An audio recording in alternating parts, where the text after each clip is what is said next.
Sen burada ne yersen gel. Səni görmək istəyirdim. Yar biz bu söhbəti elədik, bağlandı da bu söhbət, yox? Amma mənə görə bağlanmayıb bu söhbət. Nə oldu, Qumrudan zəhlən gedirdi.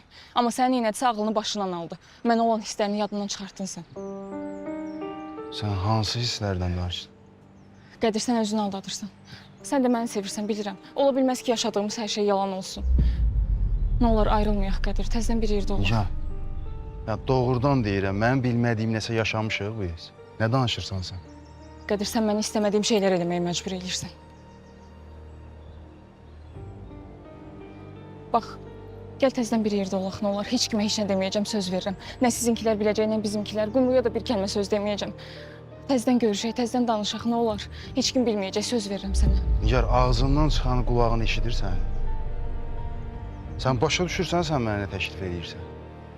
Mən bilirəm nə deyirəm. Qədir, xahiş edirəm, gəl təzədən bir yerdə olaq, nə olar. Nigar, sənin nə mənə, nə özvə, nə ailəvə, sənin heç kimə hörmətin qalmır, xəbərin var. Ayıb deyil Nigar, sən gör nə təklif edirsən. Sən hansı ara belə bir insana çevrildin Nigar?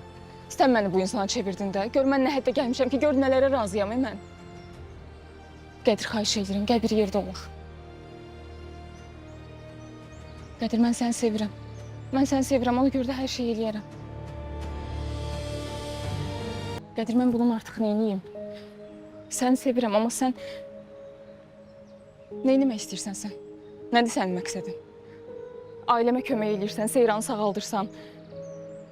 Amma atamın ölümünə də səbəb olursan. Belə başa düşürəm ki, sənin düşmənliyin məndəndir, bir də atamla. Atamı başa düşdüm, amma məndən nə istəyirsən? Nə eləmişəm mən sənə, Qədir? Nə istəyirsən məndən? Nigar, mən nə səndən, nə də atamdan heç vaxt heç nə istəməmişdim. Bütün bu hadisələr oldu və bağlandı. Bu söhbət qutarıb. Təkrar eyni şeyləri təkrarlamayaq, qutaraq. Heç nə bağlanmayıb, Qədir.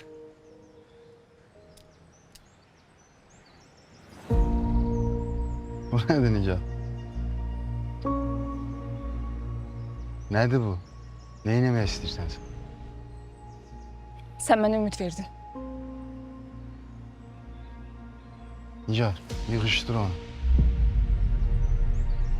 Yığışdır onu dedim. Sən mənimsən, Qədir. Qumrun olmayacaqsan heç vaxt. Sənin ağlın gedib, Allah and olsun. Qədir!